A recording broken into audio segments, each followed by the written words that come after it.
He took over as the starter. Preseason games. Oh, here comes the blitz. Newton puts it up. He's got a man. Steve Smith is going all the way. 77 yards. The pump fake. Newton puts it up to the end zone. Steve Smith. He held on. Newton throws. The catch by Jeremy Shockey. Newton. The other side. Olsen makes a nice adjustment. Head down the 1-yard line. On 2nd and goal, Newton dives, and he's in. Touchdown.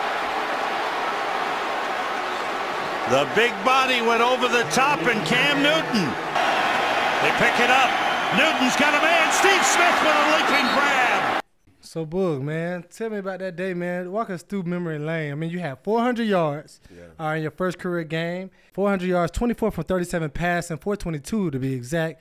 1 interception and 1 rushing touchdown. Your very first game in this thing in the NFL. Take us through that day, bro. There's a whole bunch of playmaking going on. You know what I'm saying? If I had one takeaway from that guy, I just wish I would not have thrown that interception. Yeah.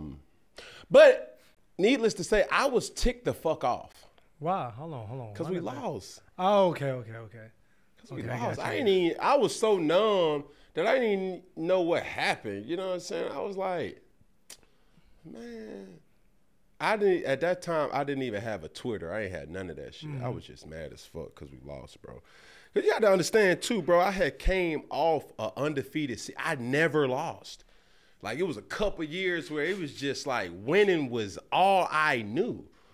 And then you come into the NFL where it's like, yo, it's segmented almost. You know what I'm saying? Like, the season, early part of the season, you have to get as many wins as you possibly can. You know? And as you go throughout the season, you don't want to find yourselves, you know, trying to need another team to get into the playoffs. Yeah. Man, I was going hard pretty much every single week, and I was just demoralized because we wasn't winning, bro. Yeah. You feel me? Like, we played that game, then came back to the opposite game, and that really wasn't my winning formula. Like, throwing the ball that much, that wasn't what made me 37 times on the first game. Yeah, that wasn't a winning formula for me. Yeah. A winning formula for me, or as a dual threat, controlling and managing the game. I wouldn't say 37 times. I'd probably say anywhere from about 25 to about 30 times. Okay. You know. And later in your career, that's what you kind of threw in that range, that's just the formula that we just knew to kind of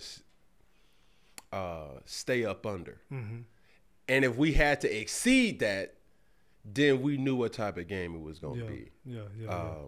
But when I look back at it, man, to burst on a scene like that, as a first pick of the draft or first round pick, man, it just gave the franchise so much promise.